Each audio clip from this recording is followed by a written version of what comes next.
Pessoal, a gente vai fazer uns exercícios aqui de previdência para fixar a matéria aí. São coisas importantes, são tudo coisas que foram abordadas em algum momento aí nas provas, tá? Praticamente falando de tributação. Antes da gente começar, eu queria só dar 3 recados aqui.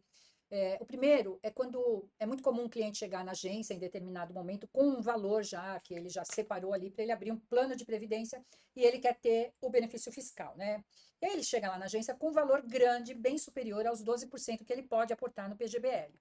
E aí, você vai sentar com o cliente, você vai explicar que aquilo não é possível, porque ele vai ter um prejuízo lá na frente, enfim, e você o convence, então, a depositar 12% da sua renda bruta. Tudo bem? Até aí, maravilha. Mas e aí? E o restante, né?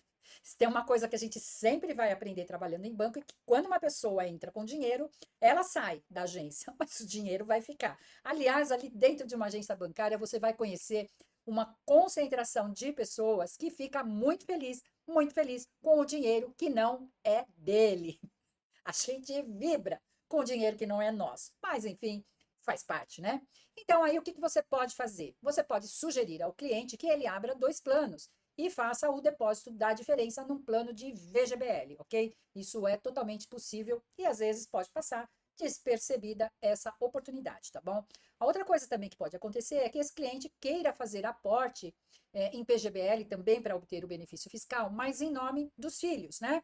E aí, é possível? Sim, é possível, desde que esses filhos sejam menores de 16 anos e que também sejam dependentes dele na declaração do imposto de renda, tá bom? E vai além ainda, né? Aí ele se empolga e fala assim: ah, eu também quero fazer um PGBL para um sobrinho, para um afilhado, para uma outra criança, né? Pode, desde que essa terceira pessoa, essa terceira criança, também seja dependente dele no imposto de renda, tá bom? Senão, ele não vai poder ter o benefício fiscal, tá bom? Isso é bastante importante.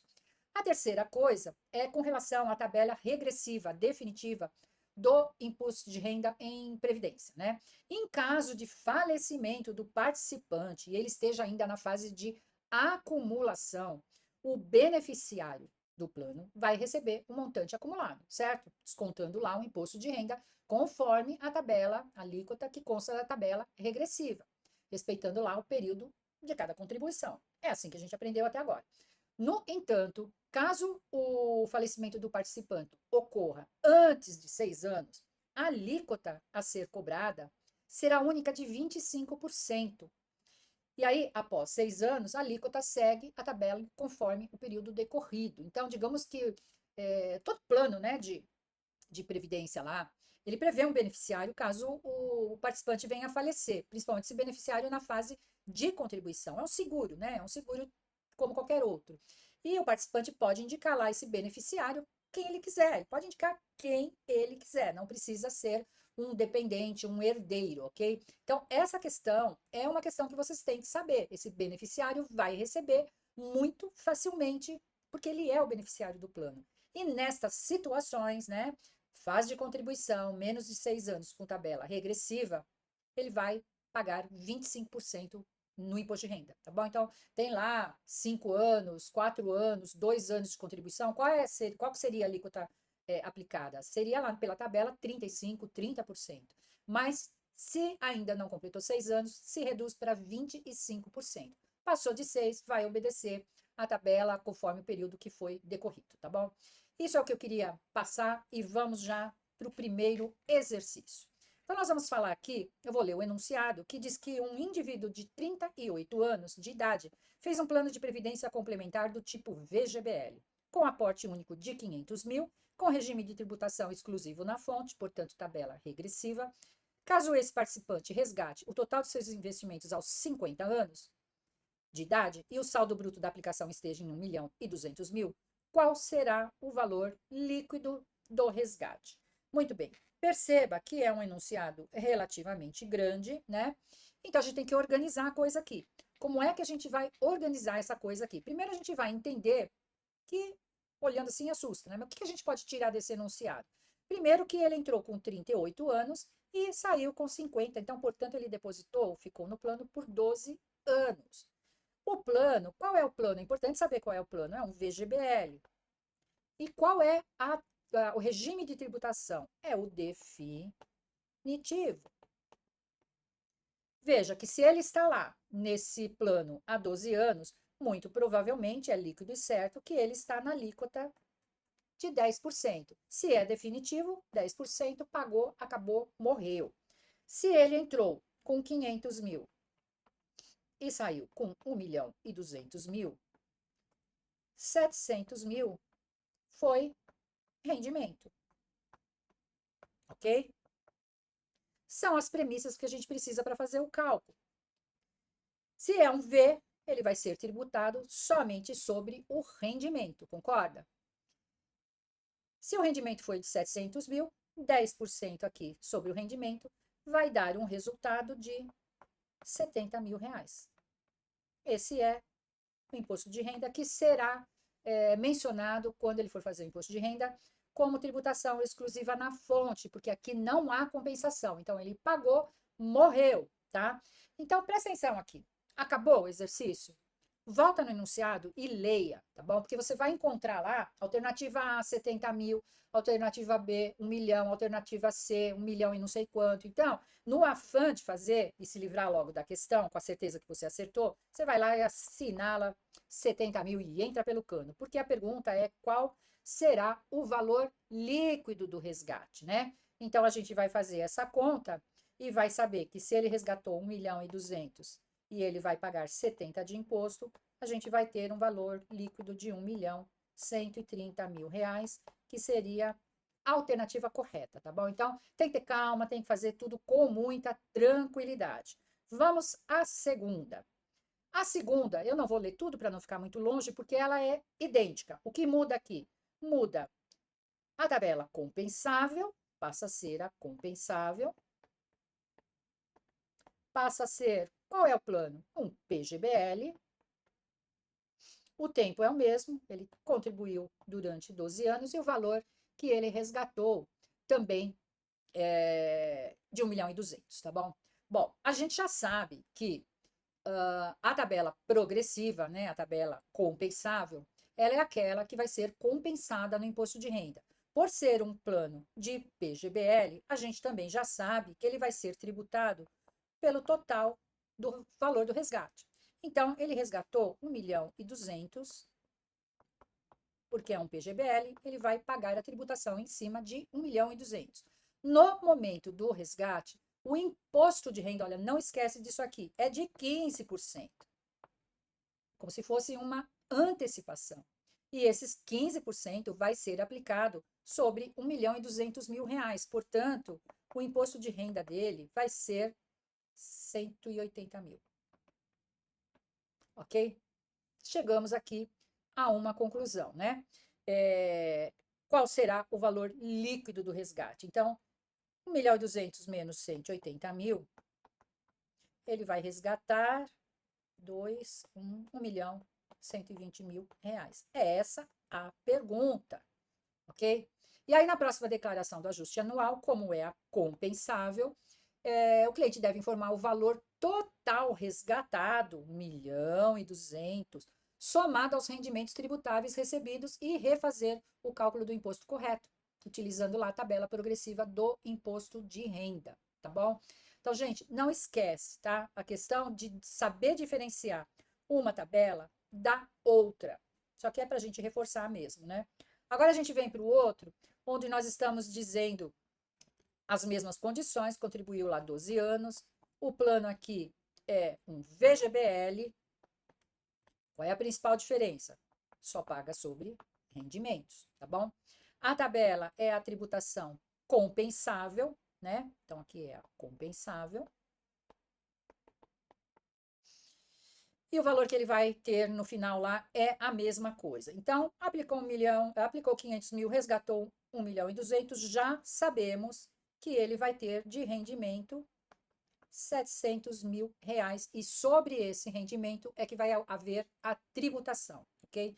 Nesse caso aqui, a tributação dele será de 15% no momento do resgate também. Eu não sei quanto que dá isso aqui, eu acho que dá 105 mil. Muito bem. Aqui a pergunta muda, né? Ele não está falando qual é o valor líquido do resgate, ele fala como será a cobrança do imposto de renda. Então, vamos ficar atento aqui. Como é que será a tributação? Ele vai ser tributado em 15%, certo? Ele vai declarar os 700 mil, que é apenas o rendimento, como renda tributável recebido no ano, ok? E vai, depois disso, aplicar a tabela do imposto de renda no final da declaração. Vai utilizar lá a tabela do imposto de renda, que vai de 0 a 27,5%, porém, isso somente vai ser feito sobre o rendimento. É a única diferença do exemplo anterior, tá bom? Então, isso vai entrar como renda, isso vai ser a alíquota de antecipação, vai ficar lá na caixinha, que é esse valor aqui, né? Para que depois ele preste conta para saber o imposto de renda dele correto, tá bom? Acho que é isso que tinha para falar desse exemplo. Vamos para um terceiro exemplo aqui, onde as condições são as mesmas, o tipo de plano é um PGBL, a tributação é a exclusiva na fonte, ou seja, é a definitiva. E o cliente já tem lá 12 anos de contribuição no plano. Se ele está na definitiva por 12 anos, a gente sabe, então, que esse imposto vai ser de 10%. Por ser um PGBL, a gente sabe também que o montante acumulado vai sofrer essa tributação, tanto do rendimento quanto das contribuições. Então, ele vai ter aqui um imposto calculado sobre 1.200.000, ele vai ter um imposto de 120 mil, certo? O valor líquido creditado vai ser, então, a diferença, né? E aí, o que a gente entende aqui, né? Qual será o valor líquido do resgate? É a pergunta. 1.200.000 menos 120 mil, ele vai ter um valor líquido de resgate de 1.080.000. Por ser um PGBL, tributou sobre o total, como é definitiva, esse imposto regressiva definitiva. Esse imposto será de 10%, este valor vai ser o líquido que ele vai receber, e isso aqui não tem compensação, né? Ele vai declarar no campo adequado do imposto de renda dele como tributação exclusiva na fonte, morreu, não compensa, tá? Então, isso aqui, gente, são coisas de fixação para vocês não esquecerem, para vocês guardarem. Como o cliente optou pelo regime definitivo, não vai ter qualquer compensação e esse valor vai ser demonstrado no seu imposto de renda como rendimentos sujeitos à tributação exclusiva e fim de papo. Muito bem, vamos falar agora de alguns exercícios que também foram tirados de algum momento em provas. João Alfredo adquiriu um plano de previdência PGBL em uma instituição financeira na qual mantém uma conta corrente e argumentou sobre algumas características do fundo, mas ele saiu insatisfeito. Muito bem. Nesse caso, ele queria lá ter orientações mais aprofundadas sobre o fundo. Nesse caso, ele deveria procurar maiores detalhes do seu fundo de previdência junto a quem? Presta atenção aqui, e eu vou falar para vocês que 80% das pessoas, dos candidatos, erram essa questão. Erram por quê? Todo mundo vem aqui na Previc. Todo mundo vem aqui na SUSEP. Gente, então é um PGBL, tem uma conta corrente, saiu insatisfeito, não está contente com o fundo. Aonde que ele vai reclamar, né? A pergunta está fazendo esse questionamento. Aí, a grande maioria vem aqui, quem supervisiona é a SUSEP. Mas, gente, presta atenção na pergunta. Ele está simplesmente perguntando características do fundo de investimento. Ele não está falando do plano. Então, nesse caso, gente, a resposta correta é a CVM. Sinto informar. Essa é a resposta correta. Então, presta atenção no enunciado. Quem é que supervisiona fundos? Não importa se é fundo de investimento de previdência, se é um fundo de investimento, compete à CVM falar maiores detalhes do fundo quando ele não obteve essa informação lá na fonte dele, tá bom? Então, presta atenção porque isso caiu. Agora, se a questão fosse além da seguradora, então aqui a gente está falando de uma instituição financeira. O cliente que adquire um plano de previdência aberta pode escolher informação sobre o plano, olha, que está mencionando o plano de previdência. Aí sim, ele vai lá recorrer à SUSEP, tá bom? Ficou claro? Olha como são coisas sutis, né? Bem sutis, tá bom? Vamos para a next question.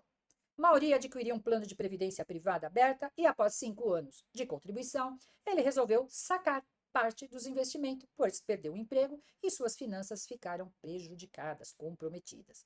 Analisando o contrato, ele constatou que a taxa de carregamento seria cobrada na saída. Considerando que trata-se de um plano VGBL, a taxa de carregamento irá incidir sobre o valor. Presta atenção aqui, o tamanho do enunciado. Enorme. O que interessa para nós? Interessa que ele perdeu o emprego, suas finanças ficaram comprometidas. Gente, o que interessa? A pergunta é: a taxa de carregamento irá incidir sobre que valor quando a taxa cobrada é uma taxa de saída. Então, não interessa nem aqui se o plano é um VGBL, um PGBL, não importa. A pergunta é: a taxa de carregamento irá incidir sobre o valor? Dois pontos. Então, é isso que a gente tem que saber selecionar aqui na hora de responder. Então, a alternativa D fala assim: não haverá cobrança, pois a taxa de saída será cobrada no momento em que os recursos serão transformados em rendas. Isto não é verdade, tá? Depois eu vou falar sobre isso aqui também. Das contribuições acrescidas dos juros acumulados no período. Taxa de carregamento é só sobre carregamento, né? Já dei a resposta.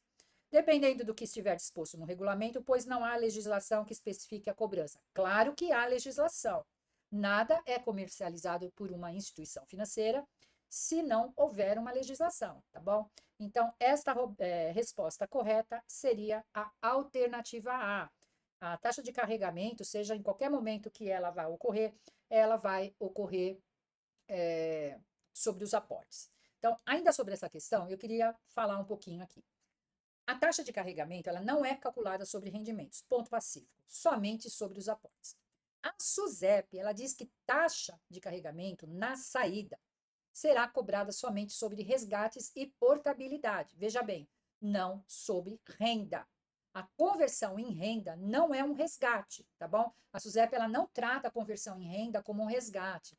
Então, se a pessoa ficou lá no plano, seja qual for o tempo que ela ficou, ela transformou em renda, ela não vai ter taxa de saída nunca, tá bom? Então, vamos entender isso aqui. Por quê? Porque a SUSEP, ela trata a conversão em renda, ela não trata a conversão em renda como se fosse um resgate, é uma conversão de renda. Ah, tá bom, Vânia, tá ótimo, mas então, se alguém nunca sacar, não vai pagar o carregamento nunca, se o plano for taxa de carregamento na saída? Não, não vai pagar. Ah, tá bom, mas se a seguradora vai sair perdendo?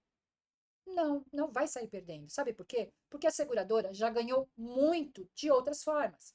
O carregamento, ele não é uma receita, né? Ele não é uma receita, tanto é que ele não tem rendimento em cima dele, né? Então, subentende-se que, nesse caso, a pessoa ficou muitos anos contribuindo.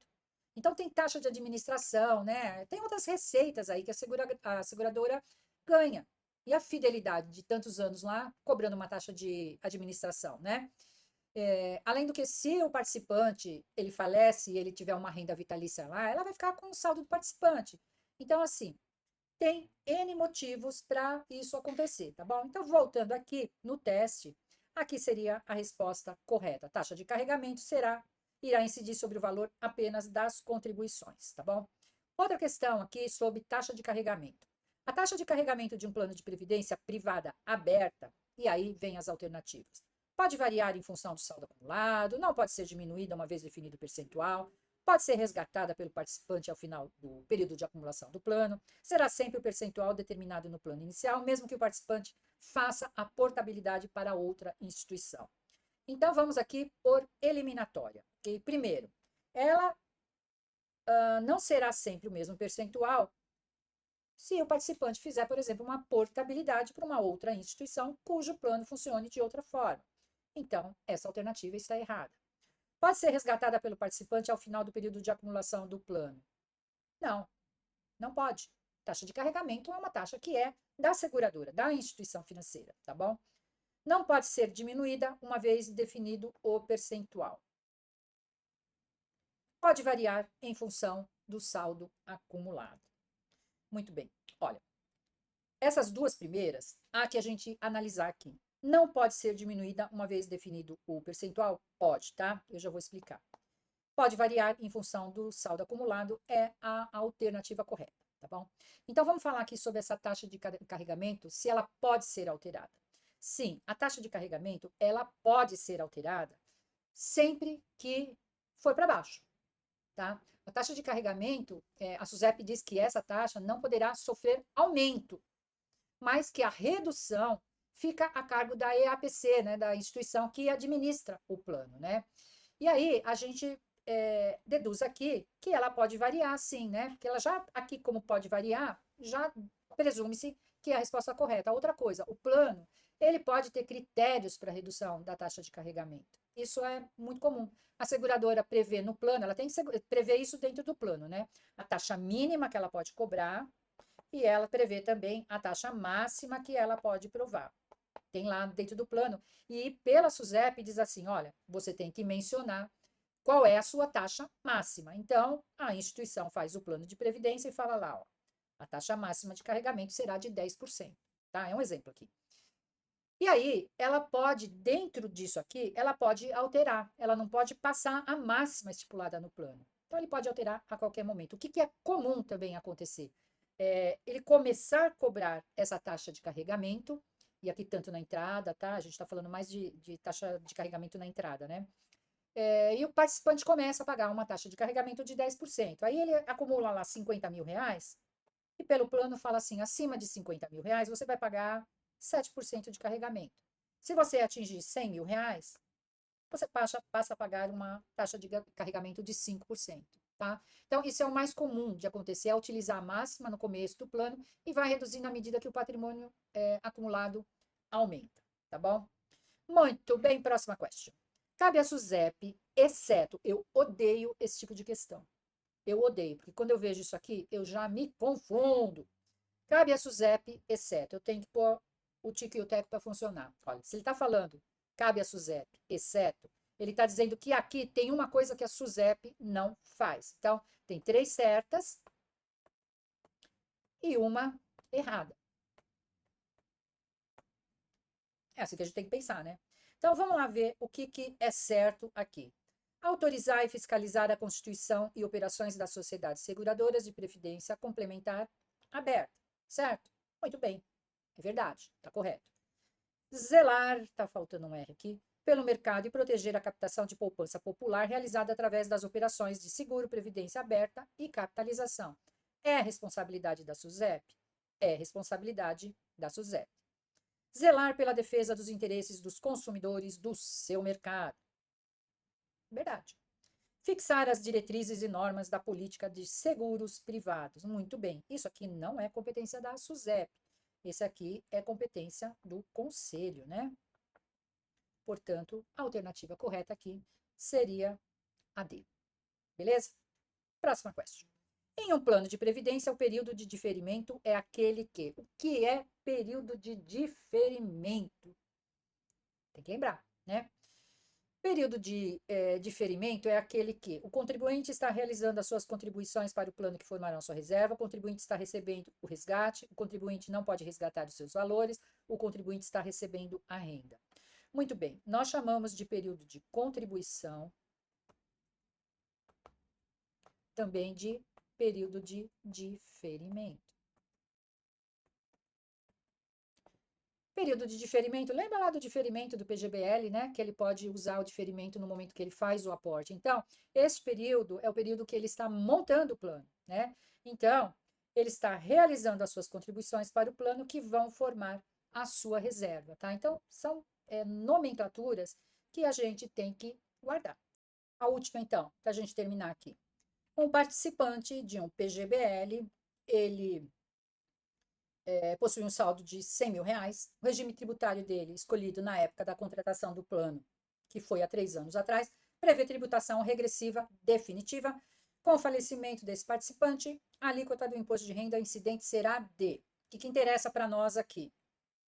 Ele está querendo saber qual é a alíquota do imposto de renda, ok? Ele dá uma dica aqui, nós já estamos vendo que ele teve 3 anos atrás que ele contratou o plano, certo? E que qual é a tributação